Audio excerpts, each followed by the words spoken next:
Hi guys, and welcome to your daily tarot reading. This is for Saturday the 2nd of June. Thanks for joining me. I hope you've had a really good start to the month. I'm using the Lovers Tarot, and I'm going to choose 3 cards to give you an insight into the day's energy and what you'll be working with. So let's have a look.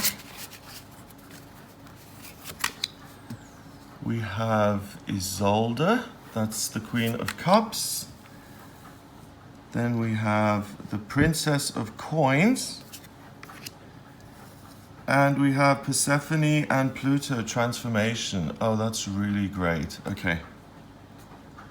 So the tarot uses images and it uses symbols to get its point across, and it relies on kind of stereotypes, especially when it comes to gender, to get a point across. So the female often represents the more nurturing and the more receptive and the more passive side of things, and the male energy is often more about transformation, building, destroying, anger, moving forward, all of the things that, in Western society, stereotypically these things are associated with. So that's important to take into account in this reading because we've got 3 women and 1 man here. First of all, we have the Queen of Cups. The Queen of Cups is someone who is a boss. She is the queen, so she rules. We've got the full moon there behind her, which is a really nice symbol because the full moon is when the moon is at its most fertile, it expresses itself, it's really just pouring out its energy over the world, and it's a very larger than life kind of experience, and it's a magical time, and she's within that time. She exists during this full moon period when emotions are at their highest, at their peak, and the Queen of Cups is kind of like Aphrodite, the goddess of love in a way, because she's mastered the element of water, which is love, kindness, romance. It's also intuition and spiritual connection as well as creativity. You can even see a heart with wings on her cup there. So this is a woman who is truly loving. She gives of herself, but she also receives love back. So she is someone who is utterly representative of the loving side of life, but also love in a way that's not dysfunctional but functional. So she's someone who can have a long-term permanent relationship. The Princess of Coins is the next card, and the princess is a step down from the queen. So we've got the page, then we've got the princes and the princesses, which are also sometimes the knights, and then we have the kings and queens. The kings and queens have mastered the energy. The princesses and the princes, they're still grappling with things and they're extreme in their behavior. And the pages, they're just beginning. They're just starting out. So the Princess of Coins, and it's interesting because we've had the Knight of Coins show up so often in the last couple of days. The extremes with the Princess of Coins are either being totally inactive and procrastinating, or taking action which is completely over the top and excessive. The example I used last time was, okay, I need to build my own business, but I'm afraid of it, and I'll do it when I feel better, and it's procrastinate, and nothing ever happens. Or it's, I don't like the situation I'm in, so I'm going to pack 2 suitcases, move to Australia, book a flight. Once I'm there, I'll find a place to live and I'll find a job, and that's how I'm going to act. So it doesn't do anything until it finally snaps, and then it's forced into action. So we've had that a lot of people are kind of breaking through the things that have held them back in the past, and it's this Princess of Coins or the Knight of Coins energy that's really responsible for all of that. Finally, we've got Pluto and Persephone, and that's really the only story I know. Isolde, I don't know. I'm not familiar with the Isolde story. I'm not as familiar with that. But Persephone and Pluto is Hades in mythology as well. Persephone is the daughter of, I think it was Demeter, the goddess of love and summer and the harvest. Now, I don't remember the exact details word for word. Either Persephone fell in love with Pluto, or Pluto fell in love with Persephone. Don't remember exact the ins and outs, but ultimately Persephone ran away to the underworld to be with Pluto because they were in love, and the mother was grieving over this. She's lost her only daughter who she adored and loved, so there was no more summer, there was no more spring. The world was just in constant winter, and death kind of ruled. So Pluto and the mother, they made a deal to share Persephone half the year.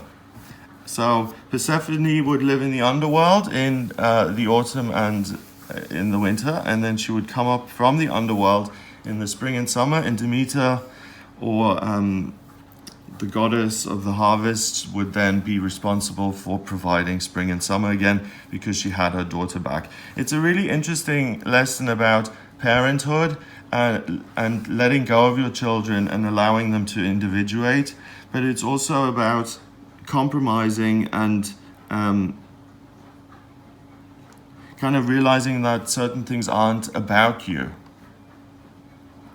It could, the mother in this case certainly is quite, well, it doesn't really matter as far as this reading is concerned. She's quite controlling. I mean, a lot of mothers let their daughters get married and move to another side of the country, and they're forced to let go, right? Most mothers don't say, okay, my daughter has just moved to California, I live in New York, so no more spring or winter for the whole world. We don't have the opportunity to do that kind of thing. So it's an extreme example of hanging on to things which really ought to transform themselves naturally. Certain things just come to a natural conclusion. One cycle ends, another cycle begins.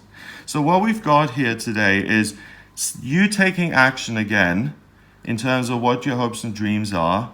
The Queen of Cups fills you with love and the idea of love and how wonderful love would be. So you're in love with love to a certain extent. And when you're out and about connecting with other people, when you're out in nature, or you're at a social event, or you're doing something through work, then it's very likely that your single life, where you're full of love and you have a lot of love to offer but really no one to give it to, is transformed to include someone else, and there's the potential for you to enter a new relationship today, and for that to transform your circumstances. There's also the potential for your existing partner to make some changes. Maybe your existing partner, I'm sorry, there's a noise. I'm just going to close the window. 1 second.